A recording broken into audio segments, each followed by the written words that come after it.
Dude, I'm Well, excited for this. We gotta geek out about digging for gold in the database. a good one. It's a good one. Something that I know we've been doing a lot more of, at least on my team here, and something that is wildly important in today's market, and something that we should all be doing a whole lot more of. So I say we just get started. People can roll in as they roll in, and let's do this. Let's do it. I'm cool. It's being recorded, so that's perfect. Yes. Cool. So, Robby, you are, one of the best ISAs coaches in the country type of thing. I lean on you heavily for our business and figuring out what's the best things to do in, the marketplace, especially as it's shifting. Yeah. We wanted to kind of today talk about a lot of that. I mean, one of the big things I think is mindset right now. Yep. Can I rip on that for a minute? Is that cool? Yeah, please do. So let's just talk about the realities, right? It's kind of funny because the amount of fear that I'm sensing of real estate agents, professionals, all that is probably the most we've felt since COVID broke out. And what was so unique about the COVID fear was it was so short-lived. Everybody was scared crapless for about 2 months. And then after that, real estate came storming back. And I actually think I've heard Ryan Serhant describe it the most in the best way possible, which is COVID was a billboard to own and get a better home, because everything about it was when all shit hits the fan, the place you get to go to is your house. You get to go home, and then work from home accelerated it. Anyway, so our fear was so short-lived. We are now going through a phase, and I describe it like this, Joe, of first off, we allow some really interesting headlines to define our mindsets during time like this. The media, of course, has one job, which is to sell ads to make money and get people to click on links and stories to come see those ads. And nobody clicks on a story that says the real estate market is down 0.04%. People click on stories that says the real estate market is plunging or plummeting or crashing.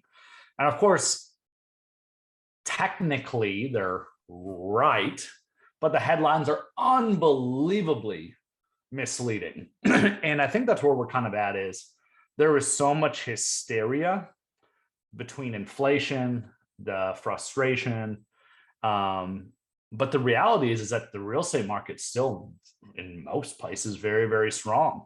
Homes are still selling. From all the data that we're seeing, most places are seeing about 20% less total homes being sold, give or take 5-10%. But what's crazy is you go ask most agents and their definition is nothing's selling at all.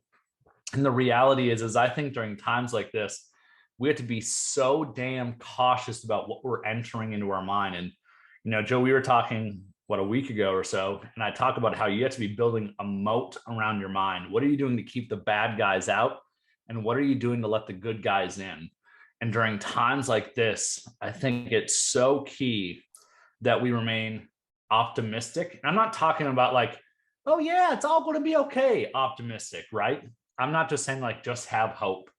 You have to align that with action and perseverance and feedback and focusing on efficiencies and becoming more effective.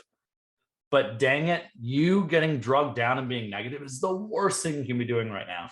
And it's really funny because when COVID broke out, we literally saw our coaching income drop by over 50%. We saw 50% of our people cancel within 2-3 days. And then on top of that, for all of our remaining coaching clients, we gave them 50% off for the next 2 months. So my income was literally cut down by 75% overnight. And I don't know, man, at that point, like it was the most scared I've ever been. And I was like, I have a choice here. I can either give into this fear, and there's no doubt about it. It's pretty scary. Or I can choose the narrative that I decide to view this as. And for me, I did two things. One was I meditated like a mother trucker. And during one of my meditations, a very simple message came to mind, which was be the light in the darkness. And I think that's what a lot of people need to be doing right now is you need to be the light in the darkness. If you're leading a team, you need to be the light for your agents. If you are attracting people into your real sandbox, you need to be a light to your sandbox. If you have people that look to you as a real estate expert, you need to be the person that is sharing truth, because there's a lot of misinformation out there, and be the light in the darkness. I think that's what we're being called to do. And then secondly, I had to reshape everything in my mind as an opportunity.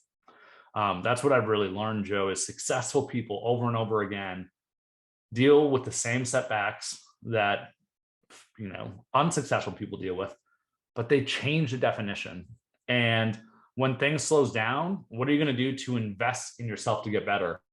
Well, it's basically, how are you going to position it as a season to win? And I really believe that right now, this is separation season. We're going through a separation between those that are willing to get better, that are good at this game, and those that are frankly just, they're going to die off.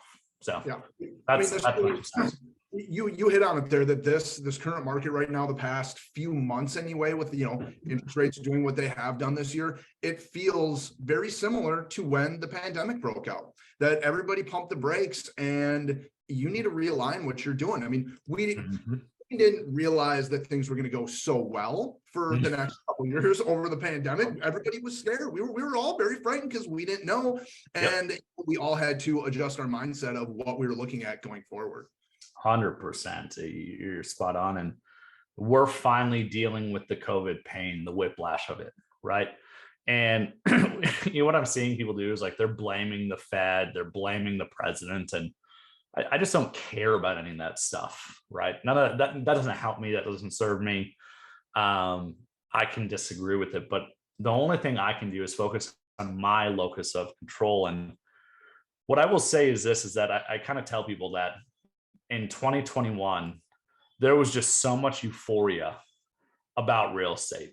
And the easiest way to describe it was, if you had clients that were looking to buy a home, if a house met 80% of their criteria, they're like, yeah, let's write an offer. And then they're writing an offer 15, 20% over, waiving the appraisal, right? And waiving inspection, or they're doing like appraisal coverage, that type of thing. Because you can't waive the appraisal, but they're doing appraisal coverage, willing to pay cash or the difference. And to be very, very frank, Joe, like those things, like that's what you had to do to win during that time. But I would never advise that. And what's so interesting is, one of the biggest things I've learned about studying markets is you almost have to be a contrarian. And what that really means is that when everyone else is scared is when you should actually be excited. And when everyone's really excited, that's when you should start preparing for a downturn. And that's what investors do. It's what Warren Buffett does. It's why he hoarded cash and has hoarded cash. And I'm sure he's been buying some things up the last few months, or been looking at least, because at least it becomes a little more attractive. But we have to view, Warren Buffett plays with money. We get to play with our time and energy. And right now, in the long term, you're going to get a better yield for what you're doing in 6 months from now, because the rest of our competition is going to drop out of this game. They're just struggling. So that's all spot on. So, I think one of the biggest things that so many of us are dealing with right now is all of that negativity. I mean, you talked about the moat and all of that, but that negativity, a lot of it is coming from the people that we're working with and the fear that they're having. And, we both know we're not huge fan of scripts. Sorry, I'm the one right. You're good. Surgery here, but scripts. But there is a way to talk to people about that, and I would love to hear you riff on that for a minute, anyway. Yeah, I think the biggest thing I'm seeing people do, let's talk about the biggest mistakes. What we have to view it as is people right now are afraid of you as a salesperson. And what that really means is they're afraid of you pushing them to do something, or getting them to buy something, or do something they don't want to do. Just like you would feel if you walked into a car dealership or into a furniture store. When a salesperson walks up to you, even if you have every intention of buying a car or some furniture, you always start with or say something along those lines. No, I'm just looking for fun. Knee-jerk reaction. Yeah. Knee-jerk reaction. And it's a defensive mechanism. Into us. Yeah. It's a defensive mechanism we've all learned because we're afraid of that salesperson. Well, people aren't just afraid of the salesperson anymore. They're also afraid of the market because of the news media headlines, because of the higher costs. So right now you have double the resistance than a normal market. And let's just be very clear. The last time we had a normal market was probably 2019, 2018, 2019. That's pretty normal by most terms. 2021 or 2020 to 2021, fake market, right? Irrational exuberance, no resistance at all. It was just basically like go right offers all day long.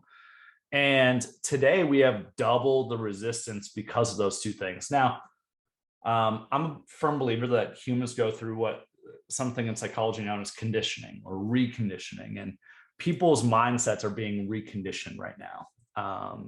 They're having sticker shock from the interest rates, but the reality is we probably have gone through the worst of the interest rate hikes. And it might go a little bit higher, there's no doubt about it, but going from 7.5 to 8.5 or 9 is nowhere near as painful as going from 3.5 to 7. That big jump was far, far, far more painful than going from 7 to 9. Biggest jump in 1 year history that there's ever been. Biggest jump in one, and because during COVID we saw the biggest drop and bazooka, and it just, there's something in data now as regression to the mean, and the Fed had to do what they did because if anything else came in along economically, they had no ammunition to deal with it. And then on top of that, inflation was raging. Now, I don't know if anybody's seen, this is being recorded in case this is somebody listening to the recording on basically mid-November, but a report, or the inflation report that was released today, is showing that inflation has very likely peaked and the stock market is going nuts over it today. Which is fun if you own some things. So you haven't seen that in a minute. It's just been red, red, red, red.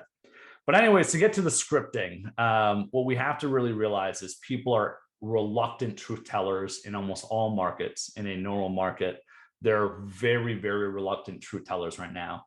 And what that really comes down to, Joe, there's 3 strategies that people are using right now that do not work. And the first strategy that does not work when you're talking to leads is believing them when they say something like, oh yeah, I'm just looking for fun, or I'm not doing anything till the market crashes. I'm not doing anything till interest rates come down. What we need to realize is that this person, the lead, has every benefit of over ballooning their fear, overinflating their fear to protect themselves. And that's what they're likely doing. So the worst thing you can do is believe them and like move on. Okay, no worries, I'll follow up in the future. You might as well just, I don't know, go get a job at Home Depot right now because you's in trouble. There's no way you're going to be able to do anything. Secondly, people use a script that I love, which is tell me more, which in a lot of cases crushes it. But using tell me more when someone brings up a fear-based objection, like I'm waiting for the market to crash, actually just inflates their fears so much more. So tell me more used in the wrong instance with fear-based objections actually backfires and creates more resistance and less motivation. It can be an absolute killer. I mean, it's the end of a conversation, honestly, because like you say, it's all negative at that point. It's in their mind, whether it's true or not, whether it's accurate or not, whether it's factual or not. What happens is they start searching their mind for confirming information. And it's confirmation bias. It doesn't have to be real, but if I just think of, man, 2007, 2008 was scary, I want to avoid that. Now, we all know in real estate, this is not 2007, 2008 for so many different reasons, which leads me to point number 3, Joe, which is we try debating people. We try telling them that, hey, you're wrong, right? This isn't 2007. This isn't 2008. And the funny thing about that is because they don't trust you yet, you can be saying all the right things that's accurate, factual, but you can be saying it all and they won't hear any of it. You can say the right things the wrong time and it doesn't matter. Yeah. So they don't know, like, or trust us yet. You know, we debating them all day long. We know we're right. We know the data that we know our local market, but you know, yeah, it's a dead end street. they actually create more resistance because they want to fight you back. It's like a political argument is no, you're wrong, right? Because they're like, you're telling me, they feel invalidated, like you're trying to tell them their experience is incorrect. So we had to change all this. Really what it comes down to is we have to make the core competency of how we handle objections. We have to master what I call the art of the pivot. And the art of the pivot is simply this, is that you circle back to what was motivating them in the first place, get them talking about their motivation. And I think the simple formula that people can walk away with today is, number one, acknowledge their statement. So if they're like, hey, I want to wait because interest rates are too dang high. Acknowledging it is something as simple as saying, Joe, I appreciate you sharing that. Or Joe, I can totally see that perspective. I am not saying agree with it. I'm not saying that I should say, Joe, you're 100% right. I'm not saying that, because you're not right. You're dead ass wrong, right? Interest rates aren't high historically. We have just lived in fake times for a little bit, and you're anchored to some crazy numbers. But I'm not going to say any of that yet. What I'm going to do is say, hey, I totally appreciate that perspective, Joe. Remind me again of what had you motivated about, or what had you looking at homes to begin with? What had you motivated to make a move to begin with? And here's what's so unique about this is oftentimes, like in normal markets, you'd have to ask, you'd have to do this about 3 times. When there's extra fear like there is today, oftentimes you have to do it 5 or 6 times. What's really funny is in 2021 or early 2022, people would just vomit all this on you because they were so desperate to do something. And what I've seen, Joe, is people have lost the skills to do what we're talking about. They've completely eroded. We did. We had to hold people back from making their decisions because they were making, irrational decisions over the past couple of years. And like you say now, it's difficult. It is difficult to go that third level deep, that second, third, fourth, fifth level deep to get to that. And I think that is one of the biggest struggles that all agents are having right now is that pivot and moving over it and not just giving into it. Well, you feel like you're inconveniencing someone. Right. And you think that this person is reluctantly telling you the truth out of like this conscious choice.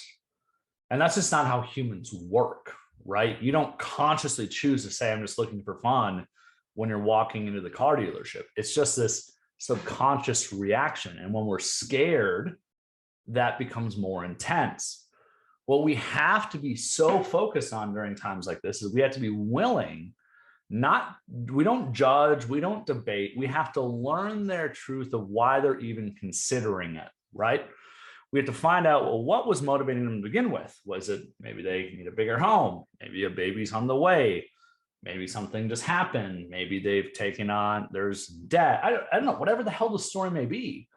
I actually like Tom Ferry's piece where he talks about the D's, the death, diapers, diplomas, right? All those types of things. People buy and sell homes in all markets.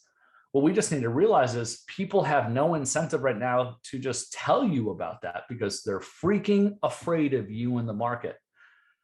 And you have to ask those questions, those motivation themed questions, until some of that comes out. Now, I always tell people that you should keep digging into motivation until you have a very clear picture of what is it they're running from or running towards.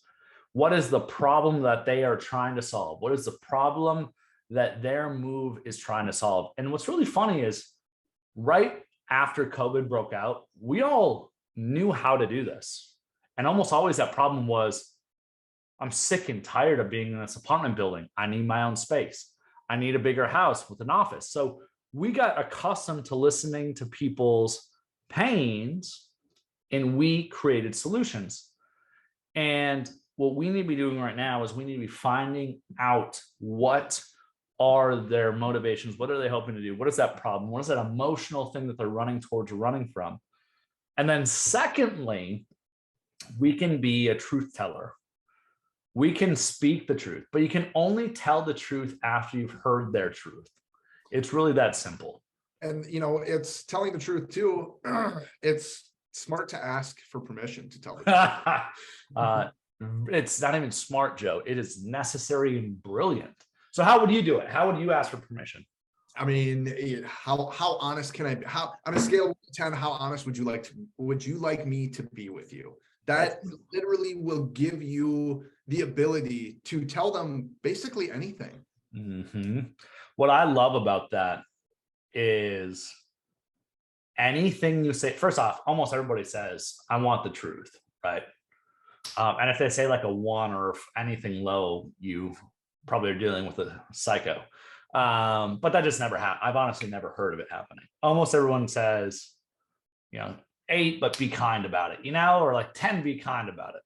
But what it does is anything you say after that, what we need to realize is they've given permission, therefore they feel like their fingerprints are on it. So it's not just Joe's original idea. It feels like our collaborative idea. So you're spot on that you have to ask for permission. You're 1,000,000% correct. And what I've seen, Joe, is, or where I'm seeing people struggle is, one, people aren't pivoting, right? They're debating, believing, or trying to use tell me more instead of pivoting. And then the second place I see people fail is they're afraid to be a truth teller. They're afraid to talk about how there's creative financing right now. There's creative options to get you what you want. We just fall into the trap of, you want to buy a house. Oh, well, we could just give up. We give up on creating a solution. We give up hope, and we just allow the darkness to be dark.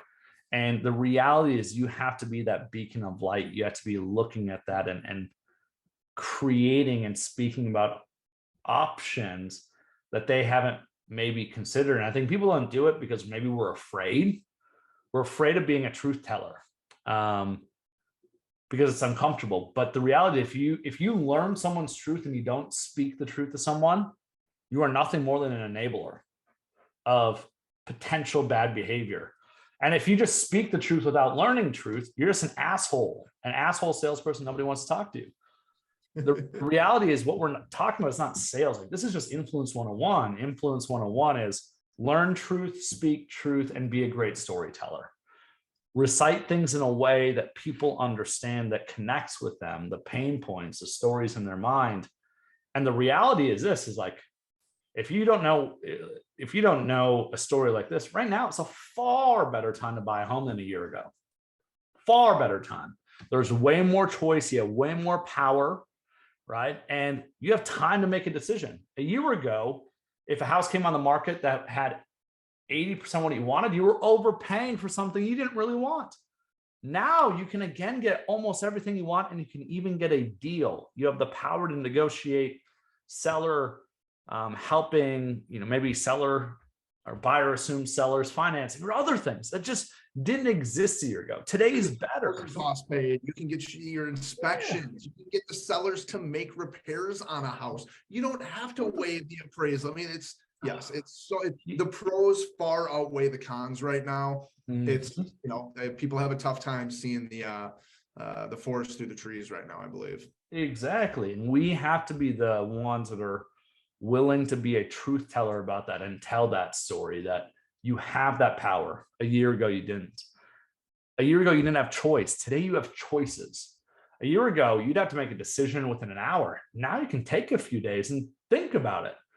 And you're 100%. And on top of that, lenders are getting creative again, right? Lenders weren't creative for a while.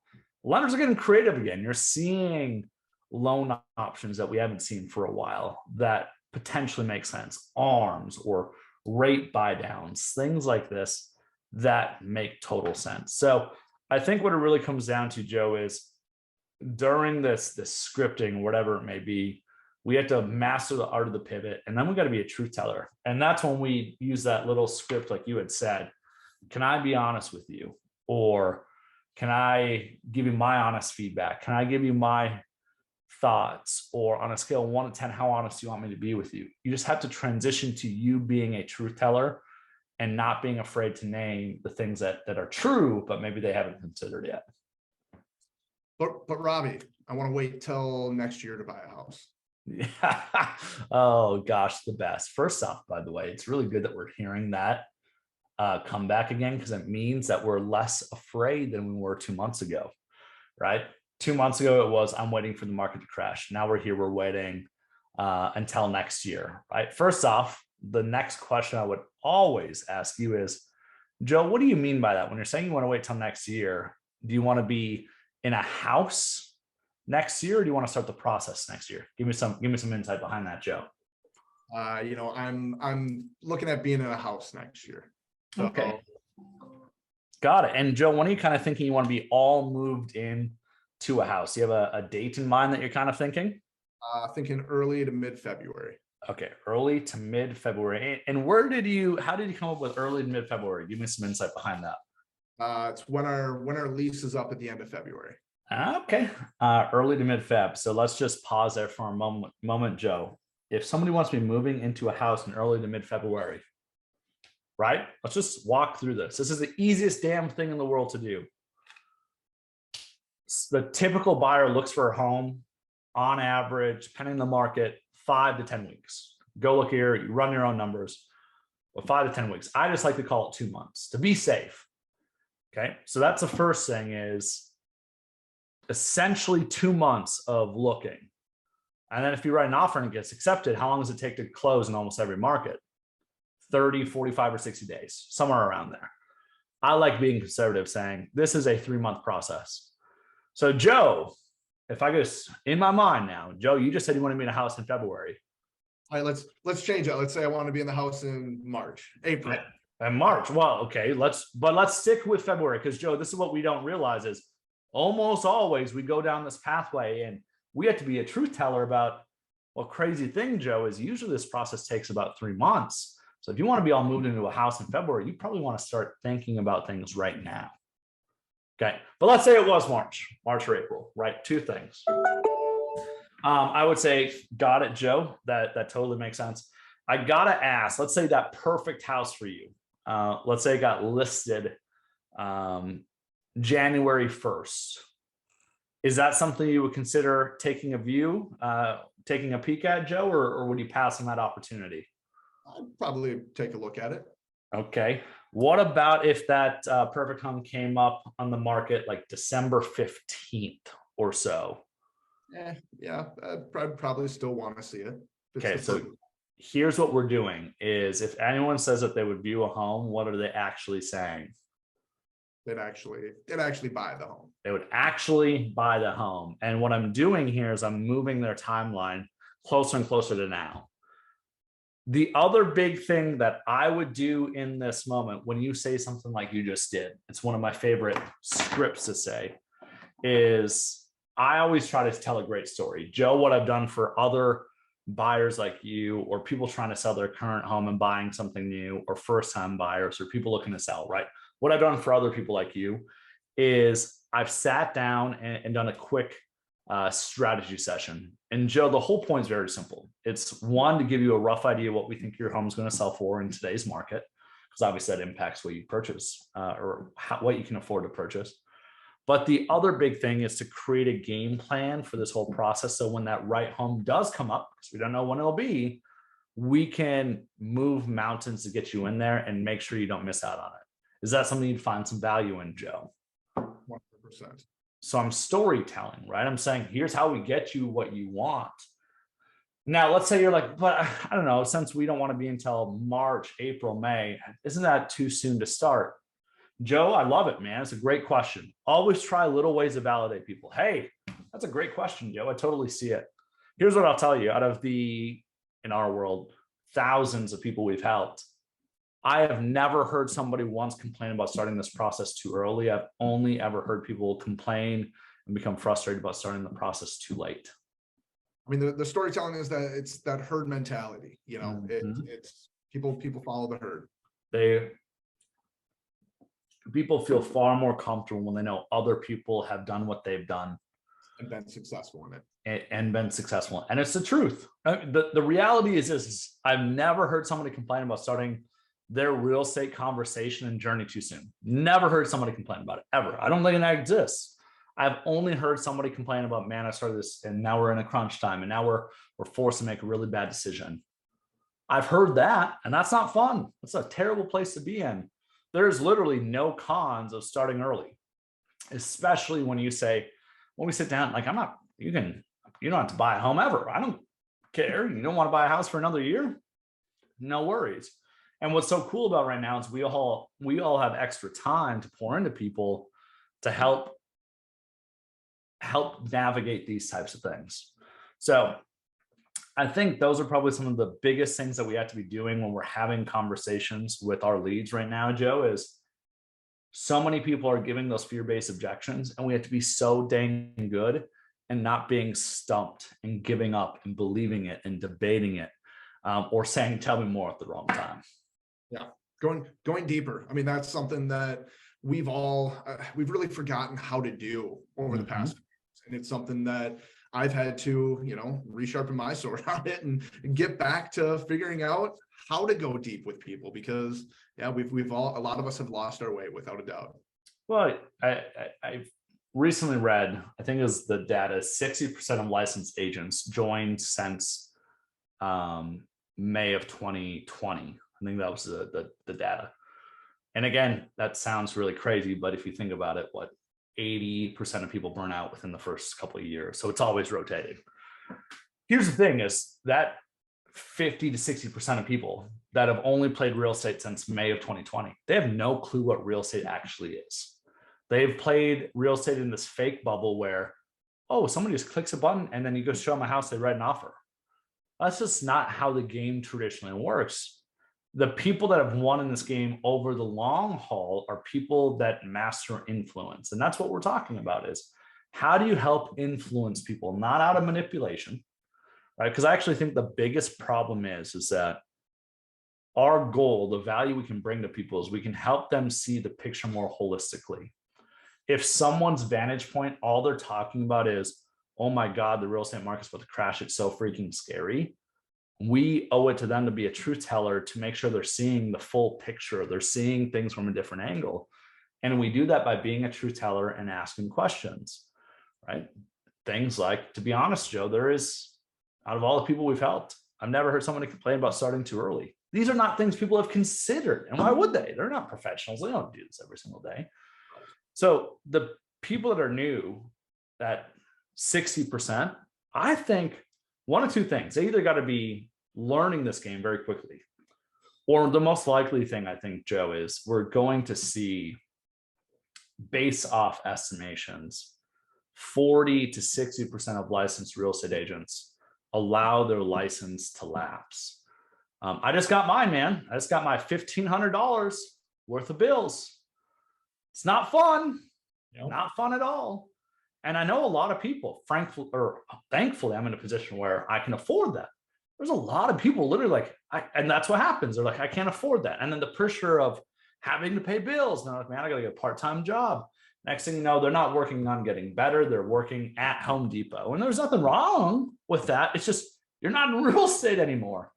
And I think that's what's exciting about this. If you can figure this out and invest in yourself and practice and role play and get back to the roots of influencing people, is in 2023, I think there's going to be about the same amount of homes sold in 2022. I think this is kind of our new normal market for a minute before it picks back up again. But what I know is going to happen is there's going to be a lot less mouths to feed. And people aren't getting into real estate. I mean, they should. The best time to get into real estate is when things are tough. But you kind of got to be a psychopath to go and do it. And there's not a lot. If you can make it through this season of real estate, through 2023, it's going to be, I feel for agents that make it through this, it's going to feel a lot like 2020, 2021, once we get to 2024. 100%. And because it's just a wave, man. It's, Tamir described it so well, that the market is like a wave. And we have to be the surfers that ride those waves up and down. And we rode a wave, a massive wave, in 2020 through early 2022.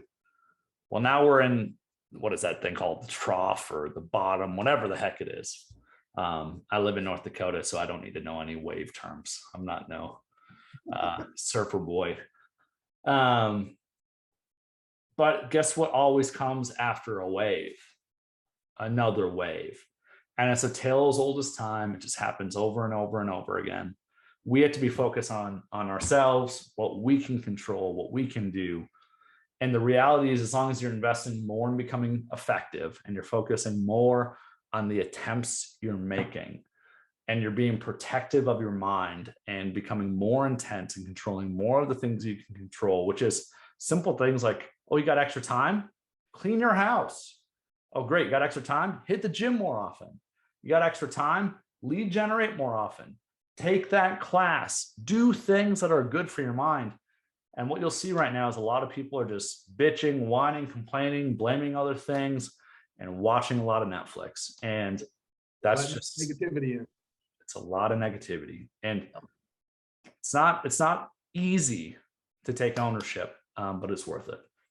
100%. So, if you want to make it through this, you got to take that ownership. You got to change the scripting. You got to change your mindset, all of it. Well, Robby, I know you've got to jump off here. We only had about 40 minutes. Thank you for hopping on today. For all of you that don't know Robby, he is part of Hatch Coaching. They do some amazing things over there. Go check them out. Follow them. Thanks, man. What's your Instagram handle? People should be following. Real Robby T. If you want to see some ridiculous videos of me talking about Gen Z terms and stupid crap, or trying to guess what a country music singer looks like, there you go. You'll enjoy it. Oh, well, thank you, Robby. Thank you all for being here. If anybody wants to follow up with any of this, you guys know where to reach myself. We'll chat very soon. Feel better, Joe, and we'll see you next week. Thanks, bud. See ya. Bye-bye.